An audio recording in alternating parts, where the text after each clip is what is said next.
Hello and welcome to Penny for Your Thoughts, brought to you by Advocis Toronto Chapter. My name is Jeffrey Yang. I'm the Communications Chair for the chapter. With me today, we have our chapter president and woman in black, Cindy Marques.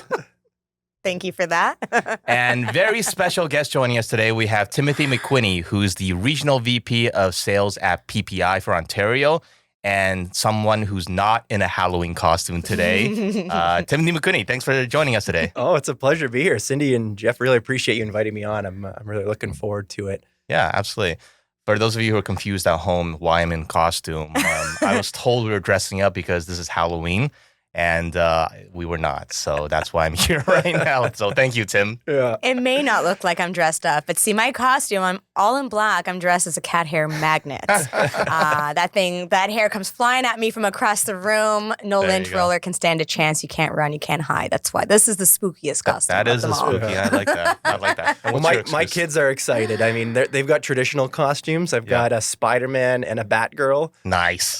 tonight, and they were so excited they couldn't sleep last night. And then when my son woke up today, the first words out of his mouth said, "Dad, we're going to go to 109 houses today." It's very specific. Yeah, I was just like, all right, buckle up. You should be an advisor. Yeah. I was going to say Project 100. Yeah, exactly. Door knocking 109 times. I love it. Well, standard disclaimer just at the front here. So all the opinions expressed on this podcast are our own opinions only and are not reflective of our respective organizations. And big thank you to our chapter sponsors for making all this possible. You just see on the screen there. So thank you for all your support. So let's jump into it because we have a pretty interesting topic today. We're going to be talking about how new advisors are supposed to get their start in this industry with zero backing, zero experience, zero books of business. And I'm really excited. I'm actually super excited that you're here, Tim, because when I was branding around with the idea for this podcast, you were one of my first ideas for a guest because for those listening at home who won't know, Tim used to be my old boss. We were both at Freedom 55 together. I was there as an advisor and he was my director. So I would have to sit in his office every single week for him to yell at me and ask why I'm not doing better. So thanks, Tim, for being here today. Tim, you obviously have quite a lot of experience, training and developing new advisors in the industry. And, you've seen the good, bad, and ugly of it, right? Yeah. So it'd be really good to kind of get some of your insights and, just discuss what we can do as an industry at Advocis or at our respective organizations to help better the industry in terms of onboarding new advisors, getting them properly set up with expectations for what the job actually is.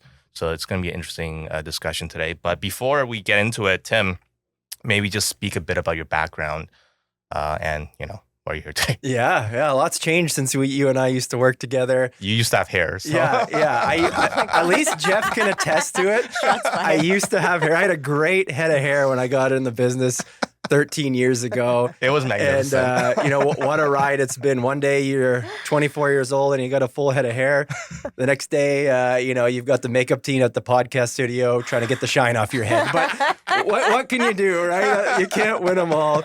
But yeah, I've been in the business now for 13 years. I got in, as I said, when I was 24 years old. And I've been in a recruiting capacity for over the last 10 years or so. Which I'm really excited about today's topic, as I really love to talk about how we get new people in our industry and giving back to this industry that's given me, frankly, everything in my professional career I owe to this business, and I really am passionate about it. But Yeah. I was one of those ones 13 years ago, believe it or not.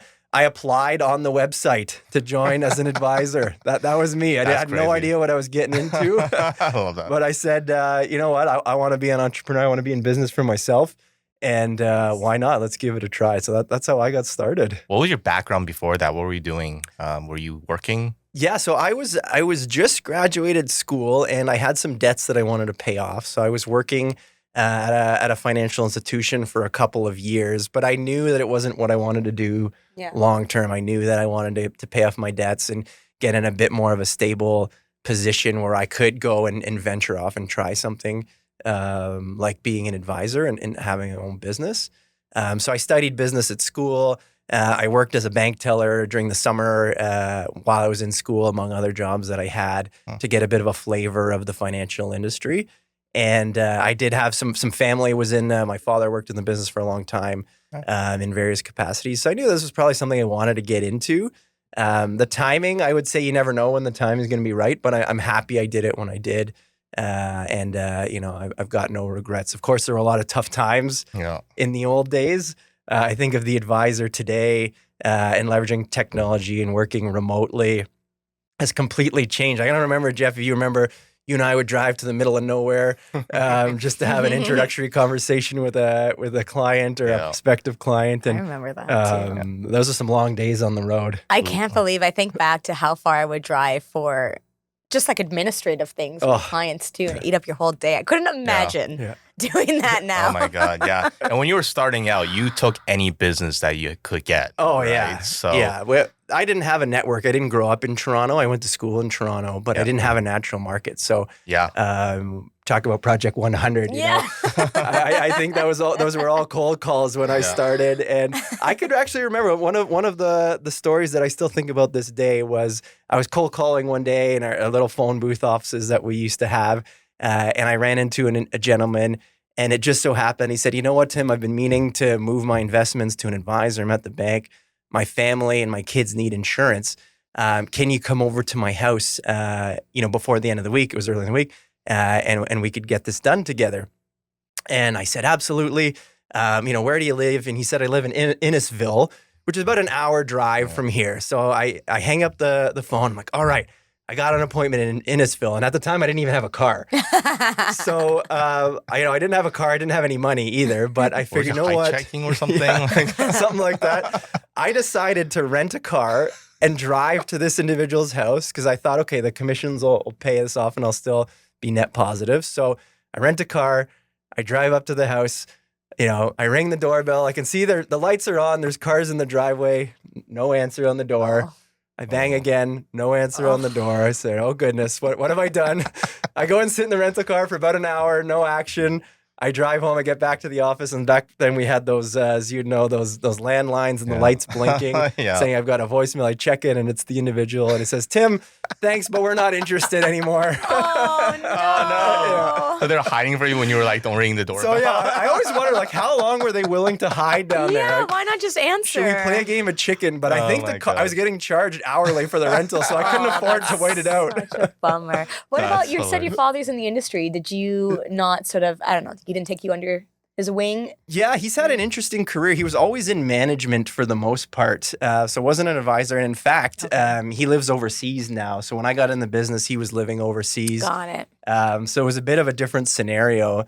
But he's been a great mentor of mine and really helped me throughout the years as I've transitioned out of the advisor role into the recruiting role that I have today that I'm excited to start talking about now. Well, it's interesting because management and being an advisor are two very different things. But I remember when I was an advisor, and it kills me to say it, but I really looked up to you because I thought kills you to say it. It kills me to say it. But you were in management at the time. I was like, this guy was an advisor. He was a successful advisor, and he's made it. He's now part of management. That was for some reason, such a big thing to me. Yeah. Well, I appreciate it, Jeff, and I always knew that one thing I love about this industry is we change roles, we change companies, but the friendships and the relationships we make last forever. Yeah. And that's honestly my favorite part about this business. I agree with that. It's a very small world, so we always see familiar faces. You got it.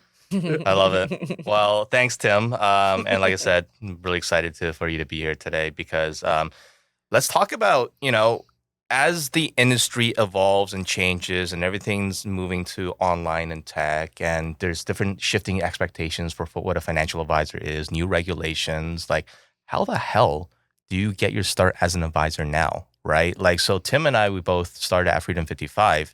That's not around anymore. Career channels are starting to dry up. Everyone's moving towards independent brokerages and firms, and that there's no institutional model to get your start in that, right? And I kind of want to open up with a story because recently I was at the Seneca Job Fair. So Advocis had a booth there just to chat with students that are about to graduate about, being a financial advisor and how to get their start in the industry, right? I got a lot of resumes because they thought I could hire them and I couldn't.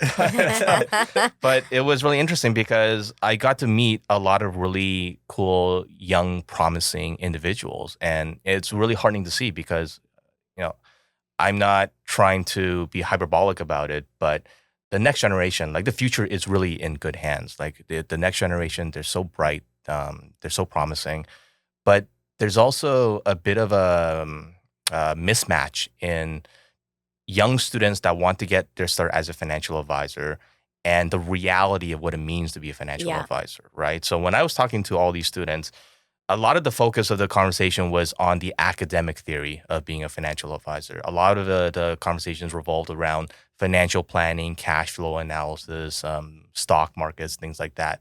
And the reality, that's just one facet of being an advisor. To me, when you start, one of the most important things is prospecting, networking, marketing, building up your clientele, right? Absolutely. So I Yeah. thought that was kind of an interesting dichotomy. And I want to kind of ask you, Tim, because when you were recruiting at Freedom, you were at these job fairs, you were talking to these students, and you actually recruited them. So kind of curious what your experience was like on that and what you thought. Yeah, well, I'm still happy to hear you're going out to some of the schools and giving back. And at Advocis, we always understand the importance of investing in the next gen. And I used to love those events. I did them all the time. You'd remember. I think you and I went to a couple of them back when we used to work together.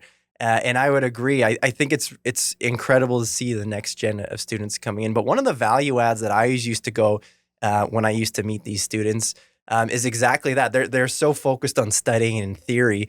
And one of the promises I always made to them is I said, you're going to have to start building your brand. It's not just about what you're learning at school. And one of the things I always used to say, as I remember, and of course, part of it was myself prospecting for future recruits as well. But I would say is add me on LinkedIn. I don't have a LinkedIn profile. Okay, well, how about we help you get one? Because you're going to have to start building your network. Frankly, at this point, it doesn't matter if you're in this industry or something else. Let's get you ready for when you actually graduate. And so that was a big part of the value add that we always used to do, and still to this day when we're talking to the next gen, is join a networking group, get your social up and running, start to get involved in different things, attend a different meeting here and there. On all types of industries, not just ours, any industry that's out there. Because, we have to prepare the next gen to be out there, to understand what they're getting into, not just for insurance or the financial services industry, but any industry. And so that's something that I really used to enjoy. And of course, at the same time, I was building up my network because I knew that these people weren't ready to become advisors tomorrow, but maybe 2-3 years down the road. Now I was prospecting at the same time. So it really was important for me in filling my funnel is to go and do this work. And just like with clients, you have to build that relationship with them first. It's no different when you're recruiting. You have to build some trust and really develop a deep and meaningful relationship before someone's going to come on and say, yes, I want to become a financial advisor. Yeah, no, that's really well put. I firmly believe that relationships are the currency of life. And it's, the way to be successful in life is to build up your network, to be able to build the relationships, right? I remember when I went to university, so I went to university for engineering. That was kind of my educational background there. I went in as being a straight A student all throughout high school because all I cared about was the academic results, right?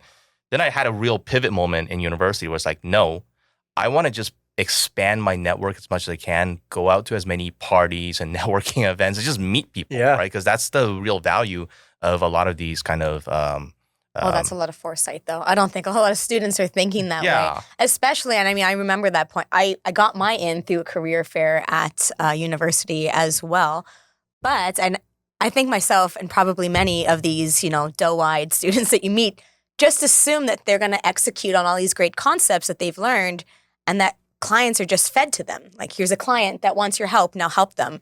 They don't realize that they have to find the clients themselves, that you're actually building a business. And so when I started, I did see a lot of that around me with other new recruits who were very book smart, technically very intelligent, knew the stuff, but a bit socially awkward and couldn't quite, land a meeting. And my work history before entering this industry was in hospitality.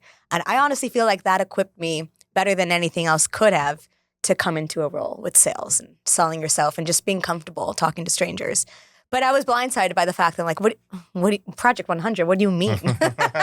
Aren't you giving me the clients? Yeah.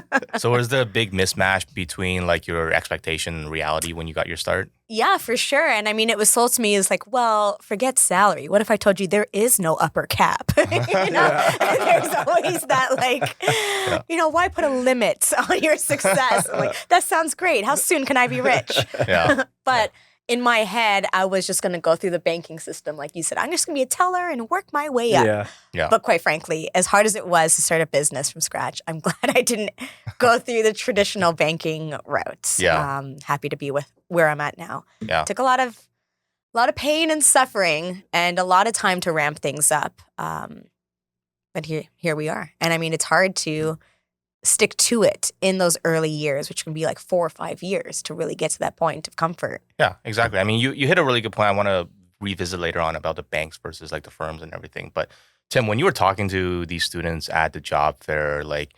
how are you selling them the dream? Like, how are you selling them, what it means to be an advisor and the in and outs of, the day to day?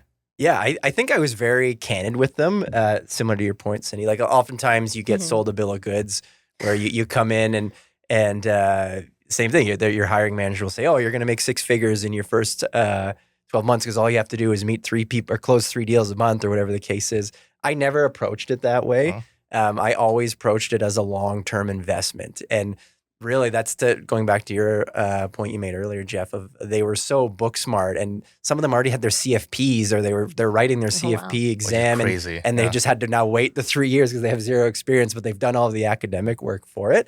And so I was very candid with them, and similar to what you said, Cindy, there's a lot of hard times, and it's not easy, and they're so used to being told, okay, class starts at this time, then you do your homework, then you have an exam. Well, I remember as an advisor, the first few weeks, I'd wake up in the morning, I had no clue what to do. Yeah. They're like, make phone calls. Like, I don't know who to call. Have a meeting. It's like, what meeting? Like, I don't even know how to keep myself busy. Yeah.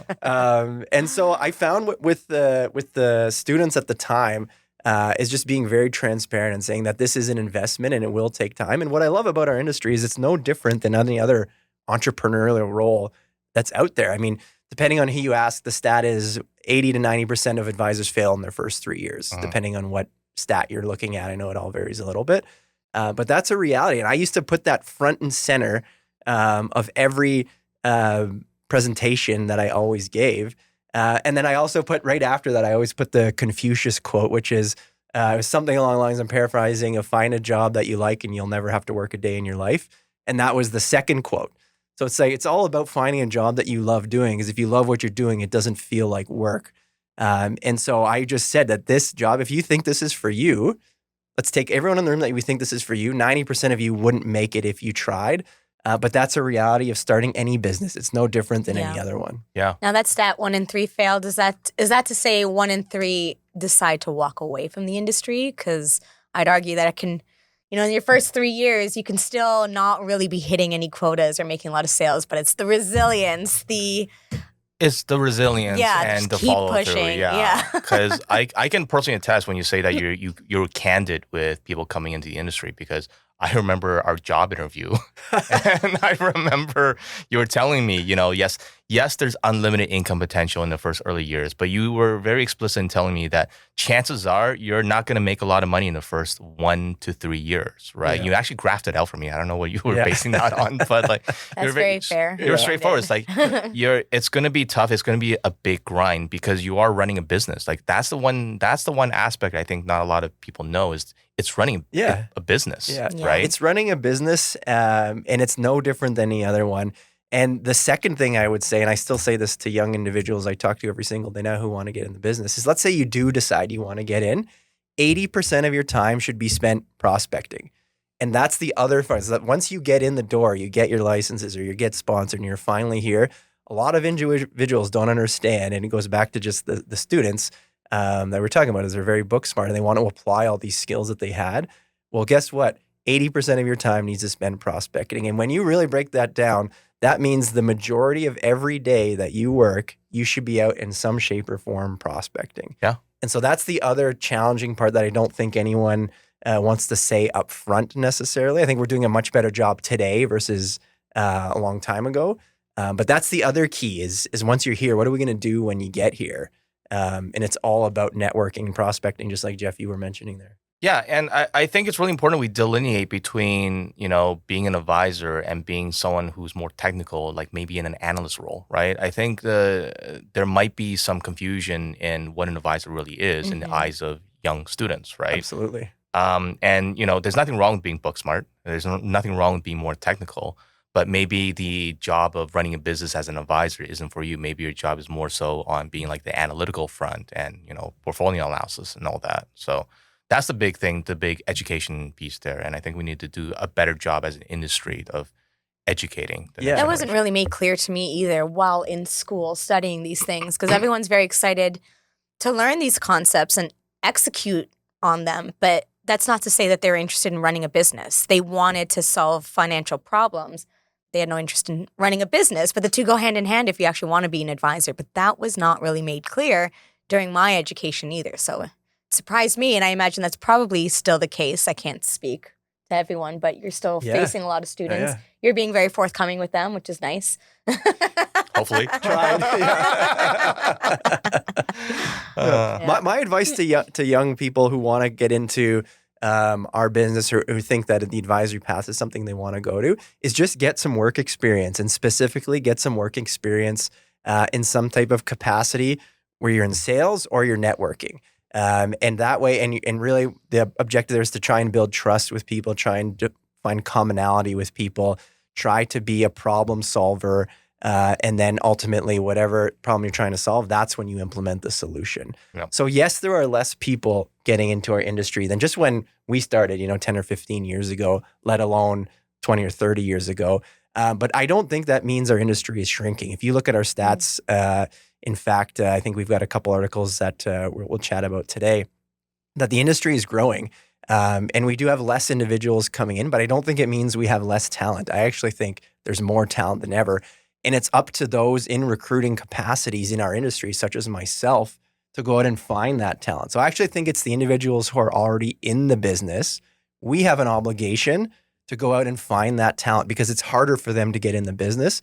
So let's go find them and then find an avenue for them to get into the business. Well, so let's talk about that because obviously Freedom 55 is no longer operating as a branch. So let's assume hypothetical world, there's no career channels anymore. That's not how you get your start as an advisor. What do you do? Like you can seek out mentorships with independent brokerages. You can go the banking route. You can try to get internships at existing firms, but that can be really tough. And I think one of the things I want to point out with the whole idea of mentorships and internships, it's a massive investment on the firm's part as well, right? And specifically interns, the small to mid-sized firms do not have the capacity to have an intern that they onboard, train, and then get out the door after 6 months, whatever it is, right? Yeah, exactly. Well, let's actually take a step back for a minute. Jeff, as we all know, any of us who's been in the industry, that the average age of advisor is over 50 years old. And that's a challenge that the next gen of our industry is facing, is succession planning. And what I've always had success with in the recruiting business is through teaming.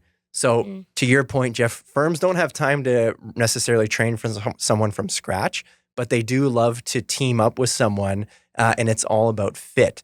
And so a lot of my role I didn't necessarily call it recruiting, it was actually teaming and then finding the right advisor to join an existing firm. And so that's where I see a lot of success in my role today is I've identified with a firm that, okay, there's a succession opportunity, there's a teaming opportunity, there's a growth opportunity. Where am I going to find those individuals to join some of those existing firms? So that's really where it is. But then how do we get someone who's not new to the business and who has a background already? My advice is always, if you want to get in the business, we're fortunate in Canada that we've got some of the strongest financial institutions around the world that between all of the banks and all the insurance companies, it's actually quite reasonable to assume that you could get an entry-level role if you're graduating from university in one of these institutions.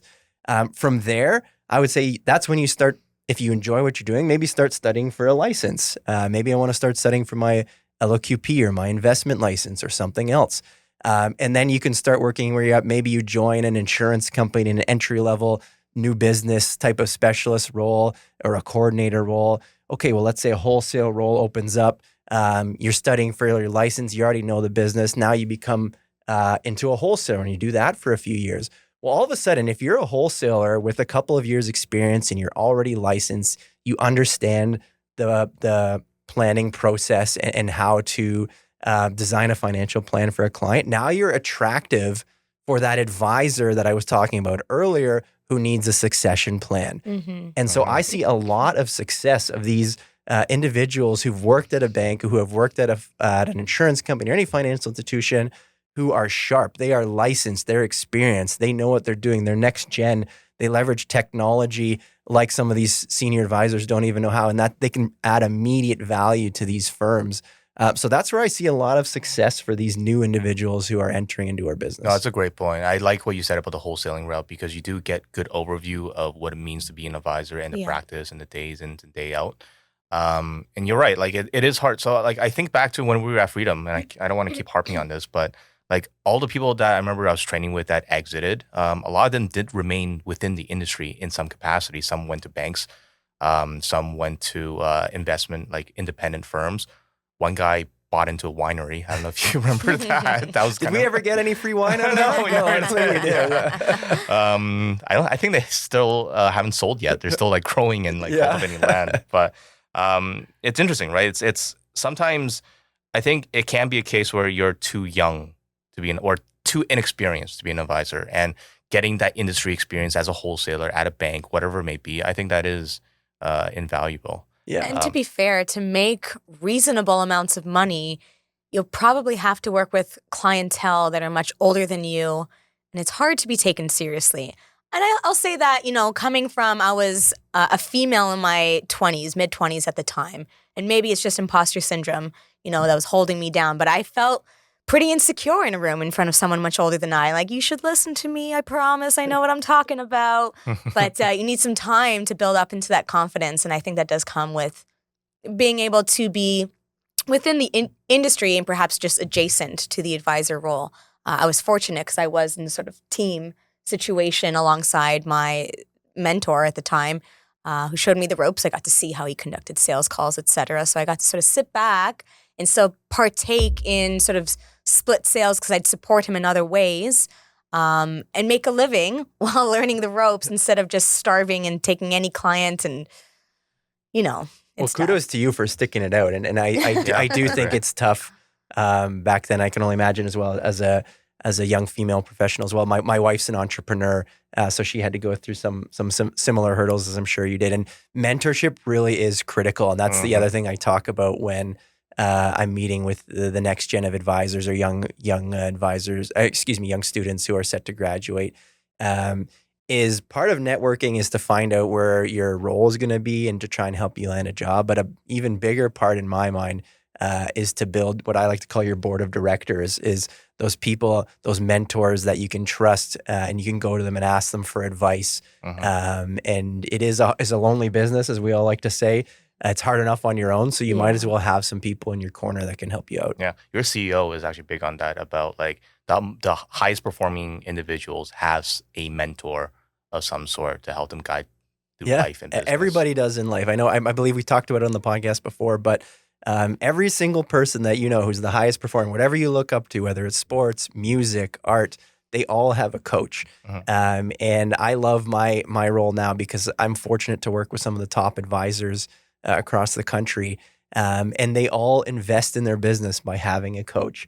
Not one of them does this on their own. They all have a board of directors, whether formally or informally, and they're always trying to get better. And that's something that also I just love about this business, is that every step you take for progress, you can see, okay, I got actually a lot further to go than I thought. Yeah. You keep saying it's the best job in the world. Yeah. So I get it. If only I still had my hair. Then would be really then you would have been perfect. Yeah. I want to take a moment to appreciate your commitment to your role right now and how pensive you are with that pipe in your mouth. I'm liking this now. It's I'm looking. It really works for you. I'm gonna start doing this more. Just not on Halloween. Just rocking it. Cindy, you mentioned your mentor. How did you get connected with that mentor in the first place? How did you find them? Did you know them from personal life? Well, that's the thing. He was the one who recruited me at the career fair. He's the one that took me in and was like, what if there were no cap to your salary? I'm like, come on, kid, I'll show you the ropes. I like it. So, he brought me in and I went through the standard training at the time. I didn't love to be told that the way to prospect was to knock on doors and cold call. I'm like, bleh, I don't like that. There's got to be other ways around that. And I figured my own ways, but I'm like, I'd also like to see firsthand what that is like. And so he was my supervisor and the one who recruited me at the time, but he was also very much my mentor. He definitely paid particular attention on building me up and allowing me to learn the ropes. So that was very fortunate. And we did split commissions on cases because I would support him with those cases. Even though he was doing the selling, I was there supporting in other ways. I mean, a lot of us know that sort of 20-20-20-20 typical split. So at least it was something for me. And I think that's the hardest part as a young individual entering this industry, and then in many cases perhaps being blindsided with the fact that, congrats, you're starting your own business, not having any means of income. Or what do you mean I don't have like a base salary? Not even that. So, like I'm just starting from scratch. So that's tough. I was fortunate to at least have something to motivate me to stick it out and keep learning and build something up for myself. Yeah, because it is a tough grind the first couple of years, but if you can make it last, it really is the best job in the world, right? Yeah, and you absolutely. connect with so many bright, talented people and you meet so many people from different walks of life. So it is pretty great. I did want to pull something from one of our articles we were going to talk about because you mentioned about, all these advisors that are retiring and the average age. So I do have a snippet from an article that there's going to be a projection of more than 16,000 financial advisors that are expected to retire in the next decade, with close to 40% being 55 years and older. Is that in Canada or like what's the... Yeah, that'd be Canada, yeah. All of Canada? Yeah, so that's wild to think about, right? It's wild, but I it's the reason why I get up every morning. When I hear that stat, it motivates me because that means I know that our industry is going to turn over. And if there's 16,000 advisors that are set to retire, that means we got to find 16,000 advisors to replace them. And so for me, that type of stat doesn't frighten me at all. It helps validate, frankly, that what the three of us and everyone in our industry is doing is actually going to be very exciting in the years to come, because there is going to be a changing of the guard just due by age, and we're already seeing it now. And that means that we need more people in the business. It means there's going to be a lot of Canadians who need advice, and I'm frankly really excited. And I think the best way to handle succession really is to team up and take someone under your wing and let them see how you would normally handle your clients, have some semblance of continuity from the client's perspective on how, the relationship is handled. Otherwise, you're selling your book to someone who would be entirely different from your typical style and maybe not really keep up with the standard of support that you were giving your client base before, this big, beautiful book you've built up over the years.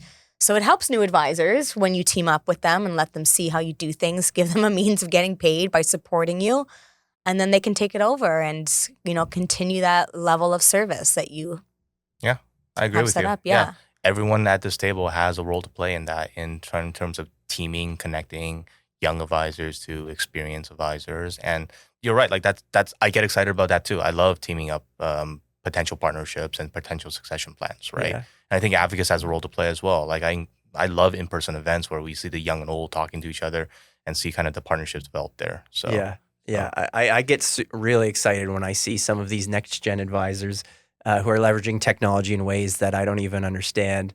Yes, they have the academics in many cases, but more importantly, they have the business acumen. And when I'm fortunate to position one of these people in front of a senior advisor who's looking for a succession plan, their mind is blown and they can't even believe some of the stuff that's going on out there. Yeah. And what it's exciting is they're not just thinking, oh, this is someone I can move my book to. They're thinking this is someone who can help me grow my practice. And what I'm finding, which is really exciting, is in the last few years, we've been doing a lot of practice management with advisors, because a senior advisor doesn't wake up thinking I need to hire an associate or I need to think of my succession plan. They're stuck in the day-to-day of their business. And so a lot of us in the industry are really focused on helping them identify, well, what is the gap? Is it a succession plan or could it be something different? the solution to everyone isn't just let's hire someone into your firm. That's for a very specific purpose. But what I'm finding is that advisors are craving practice management to help them really break down their business. As we all know, these are really successful salespeople. They're not necessarily business people. And that's where folks in the industry can come in, is help optimize their business.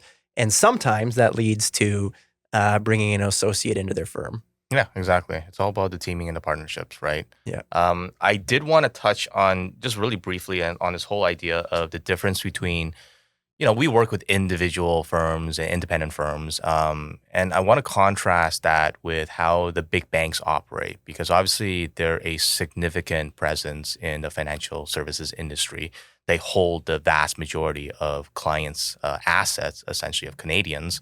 What do you guys see in terms of how each respective organization, the roles that they play in our industry? Do you see a shift from one to the other, and how new advisors get their start? What are your kind of thoughts there? And do you want to take that one first?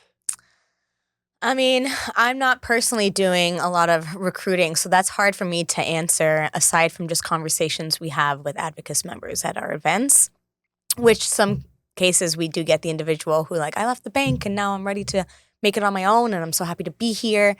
But again, I can't really speak to statistically how many of them are en masse leaving the banks, or is that happening the other direction?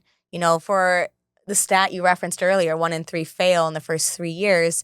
Do they leave the industry entirely, or they're I'm not interested in running a business. I want to apply these skills somewhere else where there's security in terms of payment. I'll just go to a bank. Yeah, because the banks they're an entirely different business model, right? Yeah. You're not really running your own business working for a bank. It's a lot of similar duties with working with advisors and with clients, but it is a very different model. And I would argue that it's less of the relationship building with banks than it is with independent brokers and advisors, because to me, this is my personal bias perhaps, but I think at a big bank, especially if you're not a wealthy individual, you're kind of a number to the bank, right? You can go into a branch office and get an entirely different advisor to speak with, right? Because it's almost like a revolving door system, right? And then you inherit $5 million and then you get 10 calls from the bank, right? So it's kind of, it's an entirely different business model, because I work with advisors, independent advisors across the GTA, and it's very different, right? They want to take on, growth-minded clients that may not have the assets, but are on a successful trajectory, right? And it's kind of interesting to see how the two models operate. Yeah, and I would agree. And I think one of the advantages that I'm seeing is the pendulum has certainly switched. Just from a few years ago, everyone was all concerned about the lowest MER and how to pay the least amount of fees. Whereas now, I'm finding younger generation, they're actually trying to figure how do I pay for my groceries? How do I make rent? The value of advice has never been higher right now. The demand for the value of advice has never been higher. And I think that's a great opportunity for, again, this next gen of advisors to come in, is that individuals no longer care about who's paying the lowest MER on some fund. They care about having a plan in place and being able to grow and afford a lifestyle that they want to live in. And so that's something that we've certainly noticed. But I do think that I like the balance. There's a place for the banks. There's a place for our industry. I've seen people like you, Cindy, go back and forth, and I think that's perfectly healthy. I've seen some really good individuals come from the bank. Very similar. Jeff, a good friend of mine who runs a very successful practice, actually not far from the studio here, he told me once that he factored in what he was making hourly at the bank. And he said he was making about $7 an hour at the bank for all the hours that he was putting in, because he was working hundreds of hours a week. And then he said he came, he's like, you know what, enough's enough. I want to own my own business and get paid what I'm worth for running my business. And then he made the transition to becoming an advisor.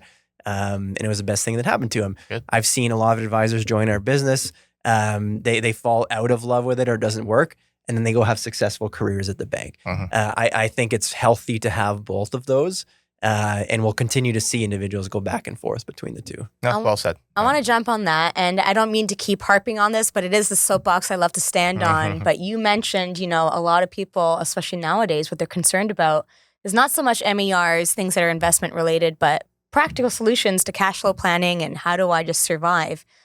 And again, I personally, the majority of the clients I work with are under an advice-only model, charging a fee for the advice because that's what they want. And everything else that may be commission-based, that sort of comes after. And it's a nice, garnish on top. And it's a lucrative garnish for sure. But it's another way for younger advisors who are coming in, who don't feel good at sales, who want to apply the knowledge they have, the problem-solving skills, to do so and get paid and set a very transparent fee for their services to, hey, an hour with me costs X, and we can talk about anything. Let's decipher your budget together. Let's do debt planning, tax planning, whatever it may be. So it's a model that's not as largely touted in our industry because a lot of the dealers, again, what do they get out of it? If you're just off charging your own fee for advice, they only make money through commissionable assets. I get that. But again, it's that other means of pursuing entrepreneurship in this industry and helping out younger Canadians who want advice and young Canadians who want to provide advice but are not great at selling per se, but are great at solving problems and have answers. No, that's a really great point, right? Because there is a lot of value in advice and counsel and just planning in general, right? Like if you think to like accountants and lawyers, they just bill by the hour. They don't bill by what they sell you, right? So there is a huge need in the market. And I think it is underserved, like advice-only planners. We need more of them. And we need more consumer awareness that there are people out there that can help get your finances in order and kind of plot out that roadmap to get you to where you want to be. Yeah, right? An estate lawyer can charge you for general advice or for the will, the thing that they create for you. I can charge for my advice or this insurance product. I'll get a commission. We're still implementing our skills and tools in this industry. But again, it's just another entry point for the new prospective advisors who are coming up, and I can't tout it enough. But I'm happy to say that I am seeing more of it out there. I used to feel like I was kind of a lone ranger in that regard. I'm like, why isn't anyone else doing this? Surely this can't be that novel of an idea, but I am seeing a lot more of that out there now, which is awesome. So am I. I'm seeing a lot more interest from people that were traditionally commission only that the advice-only model, So and I find too, like you raise a really good point. Like a traditional advisor who might not be charging a fee for service, they might do a fantastic plan and do a great needs analysis and identify that a young person needs CI. But if the person can't even pay their bills, as much as they want CI, they're not going to buy it. So what they really need is an advice. They need someone, like you said, they need a counsel, they need a plan. You could show someone the best solution possible, but if they can't afford it, unfortunately, everyone isn't going to benefit from that. And that's not fair to the advisor either, to put all that effort, time, and energy out there in hopes that it'll pay out. And, that was sort of like when I was being trained early on. I'm like, that's value added, it's a value add, what you're searching for is that ultimate sale. It'll all be worth it in the end. That car rental will be fine because they'll sign I wish I would have talked to you before I did that. But that's tough. You're really taking a big gamble that a product will be sold and that you can be fairly compensated. But without putting too much of yourself out there, you can simply charge a modest fee, something upfront. If you know that it'll result, if the end goal is a product sale and you'll get commissioned, it can be a modest fee upfront or a more robust fee because specifically that's what you do is the advice-only aspect. There's nothing to say that you can't still have an insurance license or an investment license and charge a fee for the other stuff as long as you disclose all of that, from a compliance perspective. Yeah. I mean, the best advisors aren't here to sell. They're here to educate and to provide value. And whatever the products that might be available, they sell themselves, right? Once clients see the value in it and they see how it can help them with their financial picture, right? Yeah, absolutely. I also think that Canadians, at least in my experience, are more willing to pay that fee up front to get answers to the problems they're asking to be solved up front, as opposed to asking you a question about, I've got problems with debt, and you try to maneuver the conversation towards insurance. Like, wait, but how does that help with these credit cards that are maxed out? So I think that lends to the bad reputation that our industry might have, that, advisors are untrustworthy or they're just, snake oil salesmen, et cetera. If you're just being upfront about it, like, here's the fee. Now let's talk about anything. There's no carrot that I'm trying to dangle in front of you. and lead you astray. Like, I will answer your question directly. Yeah, exactly. Right. Yeah. And I think I'll wrap up this discussion by just saying, like, to anyone out there who may be starting out in the industry or are looking to get their start, like, from this discussion to get today, I hope you realize there's a lot of different models and different avenues to pursue. And one of the big ones is just connecting with the people that are already doing it, that you can have as a coach or a mentor or just someone like as a peer that you can swap stories and ideas with, right? Like, it's a community. Advocis is a community. You're not there alone on the island, right? So connect with people, come out to events, meet with other advisors, meet with us, meet with people in the industry, and just learn as much as you can. Know as much as you can about the industry and the business model, how to operate as an advisor before you take the plunge is kind of my best advice here. So. Absolutely. Well, next time we'll have to do it on your yacht there, Captain. Thank you, Tim. If there is a next time that you're coming back. Blacklisted. Oh, my God. Thank you so much. It was an amazing discussion. Thank you, Cindy. Thank you, Tim, for being on today. I really appreciate both your insights. But what do you think? Connect with us on social media. Follow us on Twitter. Let us know what you think. Are you starting out in the industry? You know, I encourage you to come out to our in-person events, connect with other members, connect with other advisors, see how they're doing it, and just get more knowledge in this space. Like I said, thank you both. And we will see you next time.